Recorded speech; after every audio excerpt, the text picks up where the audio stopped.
Hey, ¿cómo estás? Es un día tan chévere para celebrar la Navidad aquí en Calvary, Lima. Quiero darte la bienvenida a este tiempo en la palabra de Dios, en este momento de enseñanza.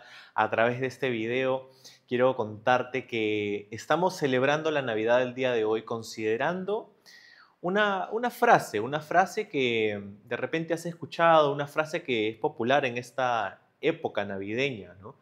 Y el nombre de Jesús en la Biblia también es conocido como Emmanuel, Dios con nosotros. Así que eso es lo que vamos a estar compartiendo el día de hoy. Si estás aquí por la primera vez, estamos muy felices de que estés con nosotros, de que participes de este momento tan especial. ¿Y qué te parece si oramos para comenzar el estudio de hoy? Señor, gracias por estar aquí con nosotros. Ayúdanos a descubrir lo que eso significa y te agradecemos por este momento en el nombre de Jesús. Amén. Amén.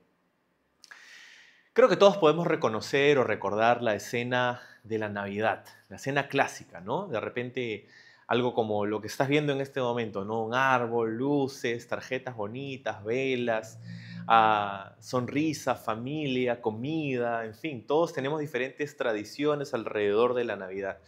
Pero la historia bíblica que rodea el nacimiento de Jesús está muy lejos de eso, de esa figura perfecta de la Navidad. De repente tú dices, qué bueno, porque mi Navidad tampoco es tan perfecta como lo que tú dices, ¿no? No solamente tenemos a veces momentos bonitos, tiempos de reflexión, momentos en familia, sino que también la Navidad puede ser para alguno un recordatorio de un momento duro, difícil. De repente alguien que no está contigo en este momento, alguien que extrañas, algún familiar, alguna situación en tu vida que no está de repente en orden o en su lugar o por lo menos donde tú quieres que esté. La buena noticia es que en el Evangelio de Mateo, en la Biblia, la historia del nacimiento de Jesús no es algo sentimental. No está llena de paisajes nevados o villancicos o panetón y chocolate, sino que la historia de Jesús, del nacimiento de Jesús en los Evangelios está llena de tensión, de peligro, de decisiones desesperadas, de movimientos migratorios. Es una historia mucho más cercana al mundo real, una historia compleja, caótica, incierta.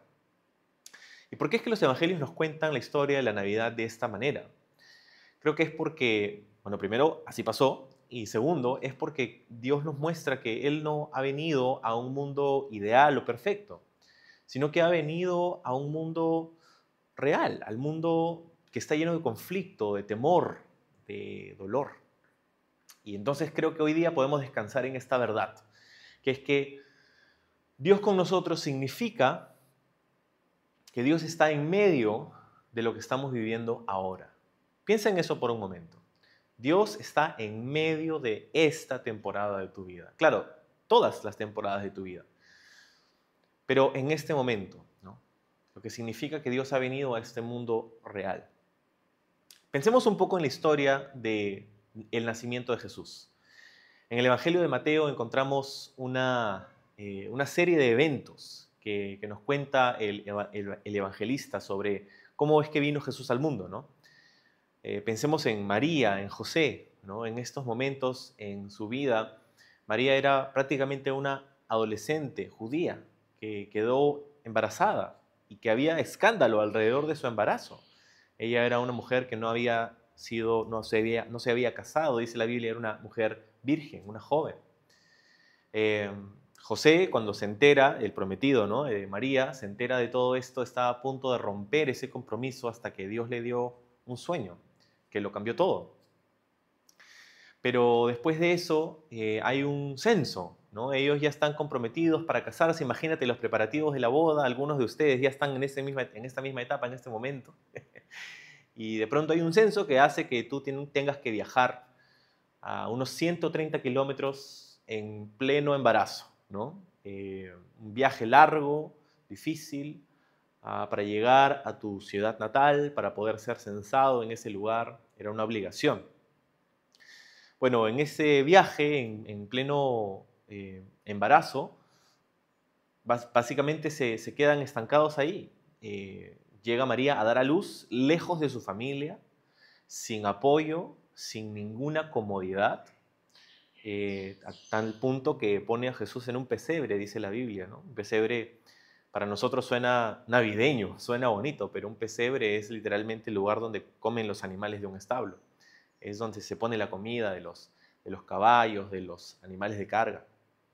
Entonces, en ese lugar fue puesto Jesús cuando nació. Y la historia no fue mucho mejor con los meses que siguieron, con los años que siguieron.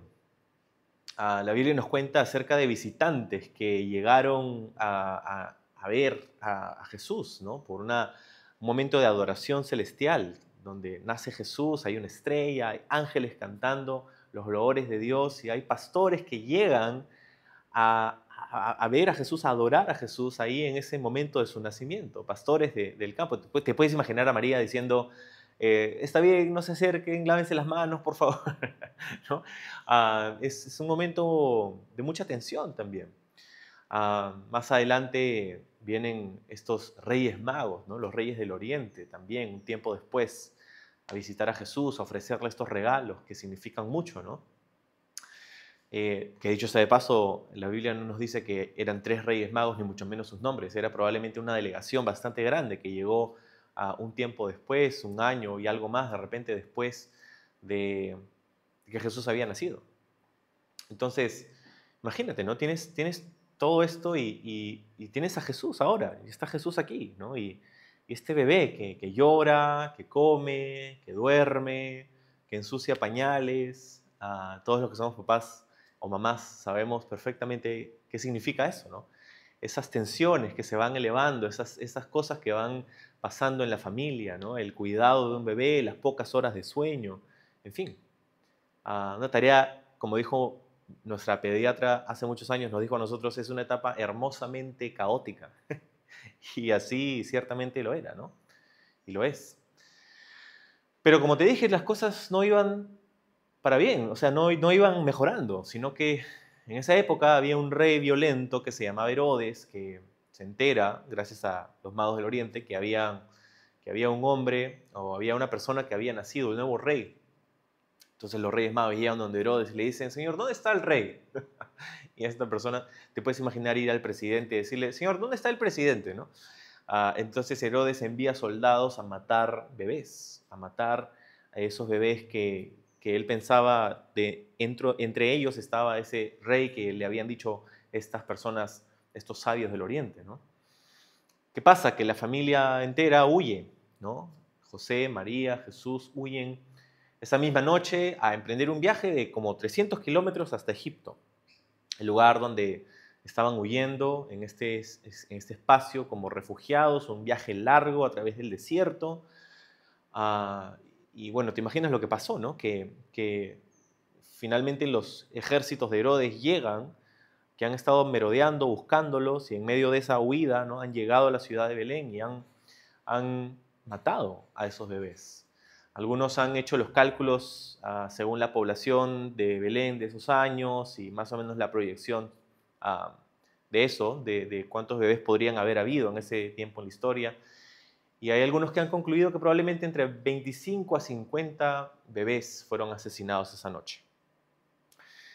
Ciertamente las noticias de eso hubieran llegado a los oídos de José y María y el peso y la carga de haber sabido, no sé cuánto se culparon a ellos mismos, pero si son algo como nosotros, muchas veces lidiaban con eso, con esa carga, con esa culpa de la tragedia que había sucedido por la existencia, por el simple hecho de que tú has tenido un hijo que tiene una mira, un blanco sobre su espalda, sobre su pecho.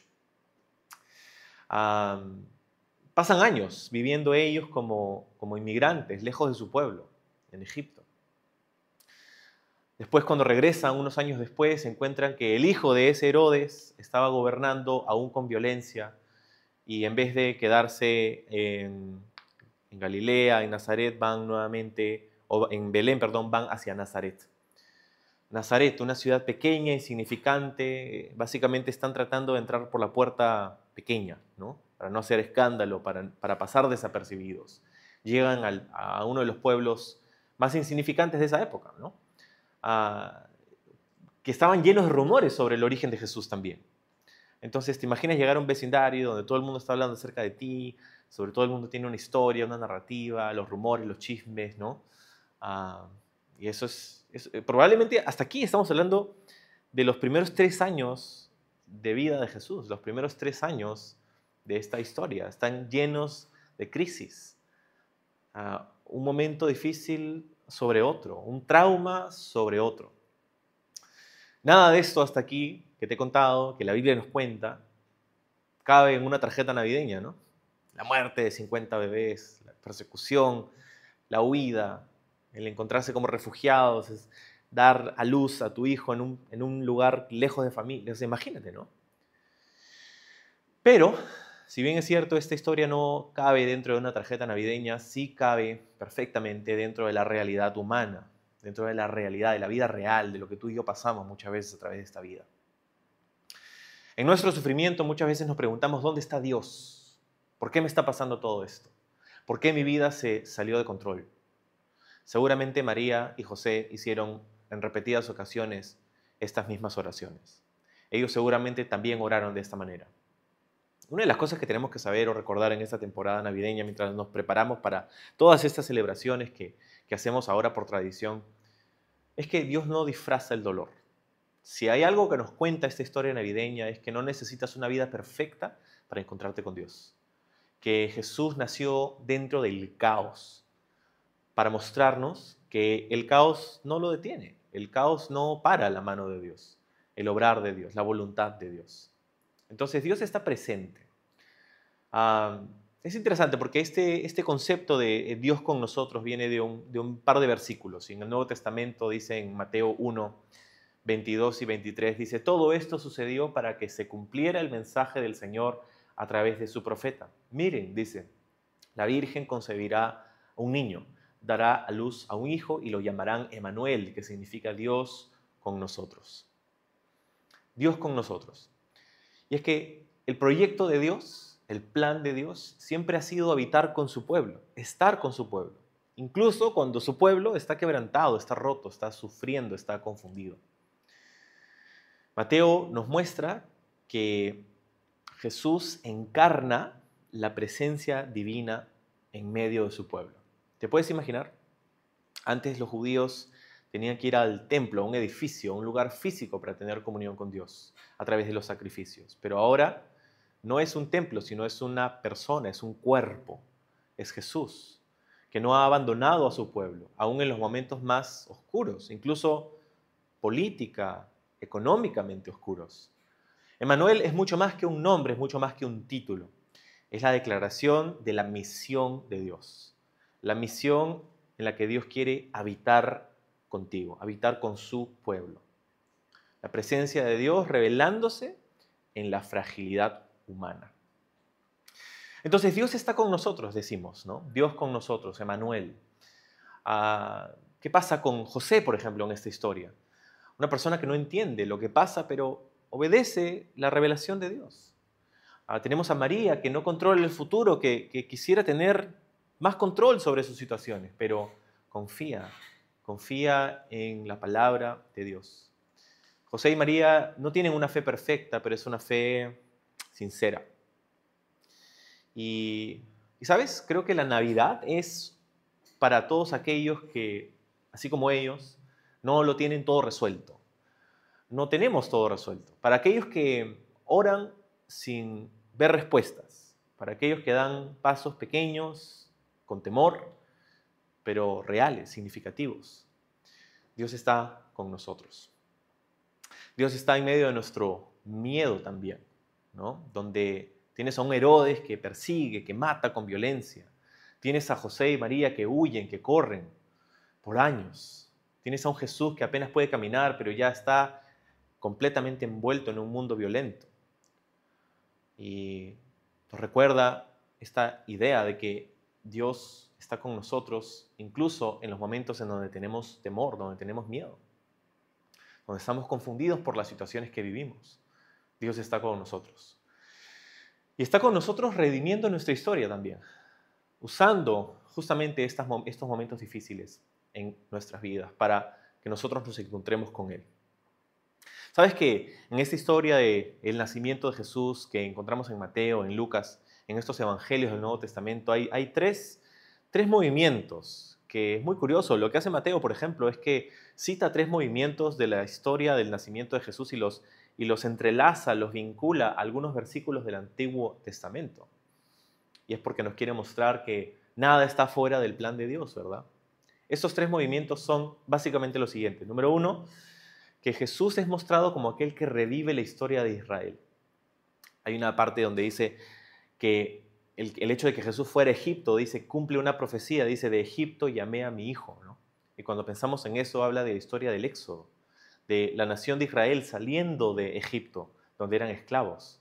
Es curiosa, no sé si alguna vez has pensado en cómo Mateo está haciendo algo muy intencional aquí en presentarnos a Jesús como el cumplimiento del Antiguo Testamento. No solamente Jesús es un paralelo con Israel en tanto que sale de Egipto, sino que también entra en nuestro sufrimiento también, que es el segundo movimiento, ¿no? La matanza de los bebés. Cuando en la Biblia hemos visto a un rey, a un poder político, oprimir a un pueblo al punto que va a matar bebés. Eso también lo vemos en el libro de Éxodo, ¿no? Con Faraón, matando a los bebés en la época del nacimiento de Moisés. Hay un paralelo directo ahí también, ¿no? Que nos muestra que Jesús entra pues en el punto más oscuro de nuestra vida también, en medio de nuestro sufrimiento, así como sucedió en el libro de Éxodo. Si seguimos con ese paralelo, hay un tercer movimiento que es pasar a vivir en Nazaret, en un lugar muy pequeño, ¿no? Nazaret. Jesús dice que sería llamado el Nazareno. Muy interesante porque Nazaret significa la ciudad de las ramas, ¿no? La ciudad de los palos, por así decirlo, ¿no? Y ciertamente palos fue lo que recibió Jesús a través de su vida, ¿no? Y entonces Nazaret, un lugar pequeño, un lugar donde de repente Dios se está identificando con aquellos que se sienten menos, con aquellos que sienten que han llegado tarde a este lugar de prominencia o que nunca llegan quizá, con las personas que se ven a sí mismas y se dan cuenta que quizá son más ordinarios que lo que ven a través de redes sociales y que no tienen la vida que de repente otras personas tienen. Ahí en Nazaret es donde crece Jesús, en ese lugar de desprecio, en ese lugar de olvido. Jesús abraza muchas veces nuestra pequeñez, por lo menos nuestro sentido de pequeñez, ¿no? Entonces, si tú sientes de alguna de estas maneras, tienes que saber que Jesús entiende perfectamente lo que eso significa. Él escogió específicamente ese tipo de historia para venir a este mundo. Entonces, ¿qué significa nuevamente, ¿no? que Dios está aquí con nosotros? ¿Qué significa Emmanuel, ¿no? Varias cosas. Número uno, creo que significa que Dios está contigo en este momento. No en otro momento idealizado, en otro momento donde crees que tu vida va a estar perfecta, va a ser mejor. No, hoy. Cuando no puedes superar la angustia, cuando no te sientes fuerte, cuando crees que has fallado, cuando no te sientes importante, ahí, aquí, ahora, el Señor está contigo. Otra cosa que significa esto es que nuestro dolor no es una señal de la ausencia de Dios. José y María no estaban fuera de la voluntad de Dios, estaban en el centro de la voluntad de Dios. Ahora, no quiere decir que Dios origina estas maldades, que Dios está promoviendo estas maldades, pero lo que significa es que en medio de nuestro caos, en medio de nuestro desorden, en medio de nuestro dolor, el Señor aún así está con nosotros, no se distancia de nosotros en medio de nuestro sufrimiento o nuestro dolor. Y tu historia puede ser igual también. Otra cosa que significa que Dios está con nosotros es que Dios transforma lo que parece accidental en parte de su propósito. Dios transforma lo que parece, ¿no?, una coincidencia o algo difícil, un momento traumático, una huida familiar, un momento de lágrimas, un dolor, a un camino inesperado, estar en un lugar que no querías o que no esperabas, una puerta que se cierra. Nada está fuera del alcance de Dios. Todo puede ser usado por Él para sus planes, para tu vida. Y otra cosa que significa que Dios está con nosotros es que Él entiende la humanidad que en la que nosotros vivimos, porque Él también estuvo ahí. Jesús no es un Dios que te habla desde un trono lejano, desde el Olimpo, y te mira distante, compadeciéndose de ti de vez en cuando. No, es un Dios que te habla desde la experiencia del llanto, del miedo, de la incertidumbre. Hay estudios sobre cómo los traumas se ven reflejados en el cerebro, en la psicología de las personas, incluso aquellos que vivimos en el vientre de nuestra madre, aquellos que vivimos cuando aún no teníamos uso de razón. Tiene esto la capacidad de alterar nuestra neuroquímica en el cerebro. Y es curioso porque muchas veces encontramos que tenemos estas luchas, estos problemas que muchas veces datan de nuestra infancia. Pero el Señor también vivió cosas difíciles y Él redimió cada una de esas situaciones para su gloria, para cumplir el plan y el propósito de Dios. El hecho de que Emmanuel está con nosotros, Dios con nosotros, sigue siendo verdad hoy. No solamente en esa historia, en la historia del nacimiento de Jesús, sino que ahora también Dios entrando a nuestra vida, participando en nuestra vida, acompañándonos en nuestros momentos difíciles, salvándonos de nuestros pecados, de las consecuencias nefastas de nuestras malas decisiones, de nuestro alejamiento de Dios.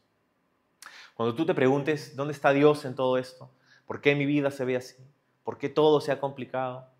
Recuerda el mensaje del Evangelio de Mateo en la historia del nacimiento de Jesús.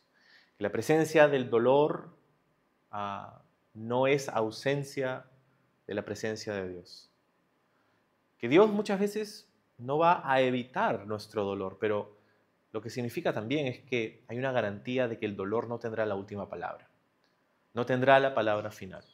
Ese es Emmanuel, el Dios con nosotros, que está no solamente con nosotros, sino que es por nosotros y que está en medio de nosotros. Entonces, cuando sientas que tu vida se salga de rumbo, ¿no? Todo parece estar en caos y te estés preguntando, ¿dónde está Dios? Quizá ya tienes una pequeña respuesta sobre eso. No, Dios no está lejos. Y quizá otro tipo de pregunta que puedes hacerte es, ¿dónde y cómo encaja esto en la historia de Dios? En la historia que Dios está haciendo en mi vida. Puedes identificar de repente en qué momento te encuentras, en qué momento de esta historia te encuentras tú. ¿Te encuentras en la huida? En otras palabras, en la incertidumbre, en el miedo. De repente estás en el modo supervivencia, como se encontraban María y José en una etapa. Estás en el momento del duelo, quizá, de la pérdida, de la injusticia, de las preguntas sin respuesta. O estás en el momento del Nazaret, de la insignificancia, de la decepción, de pensar este no era el plan. Puedes confiar que en cada lugar que te encuentres, en cada etapa de tu vida, en cada una de esas etapas, tú puedes reconocer que Dios está ahí. Cada uno de esos lugares puede ser un lugar donde Dios está contigo. Así que quiero invitarte hoy a hacer algo simple, pero profundo. Quiero invitarte a nombrar un lugar en tu vida donde necesitas a ese Dios con nosotros, a ese Emmanuel. De repente es una preocupación que tienes actualmente. De repente es una pérdida, un miedo o temor, una relación rota, un sentimiento de soledad profundo. ¿En cuál de estas situaciones en tu vida necesitas la presencia de Dios? Y una vez que lo nombras, una vez que lo identificas, quiero invitarte a entregárselo a Jesús. No como un acto mágico, ¿no? Sino como una respuesta honesta a la invitación que Él nos hace de considerar lo que dice su palabra. Por ejemplo, en Mateo dice, vengan a mí todos los que están cansados y trabajados y yo los haré descansar. Entonces que puedas venir a Él con tus dudas, con tus temores, con estos momentos de incertidumbre, que puedas traer a Él todas esas cosas en esta temporada de Navidad. Espero que la pases muy bien, no solamente hoy, sino con tu familia en estas fiestas, pero que también aproveches esta oportunidad para poner tu fe en Jesús y para invitar a otros a que hagan lo mismo, para que puedan poner su confianza en un Dios que no está lejos, en un trono celestial solamente, sino que está aquí, hoy, contigo. Dios con nosotros. Vamos a orar. Señor, gracias por tu palabra. por este mensaje, por la historia de la Navidad, una historia caótica, difícil, una historia que a duras penas entra en una tarjeta navideña, pero una historia que fue real, una historia que nos muestra que en las peores circunstancias tú todavía estás ahí, siendo fiel a cumplir tus promesas aun cuando nosotros no podemos cumplir las nuestras, siendo completamente bondadoso, misericordioso, amable con nosotros, cuando quizá no sentimos que lo merecemos o incluso cuando sabemos que no lo merecemos. Gracias por estar con nosotros en medio de nuestro caos, de nuestro dolor, de nuestra confusión. Guíanos y usa toda nuestra historia para cumplir tu voluntad en nuestra vida y glorificarte en y a través de nosotros. Te bendecimos, Señor. Gracias por venir al mundo para rescatarnos. En el nombre de Jesús.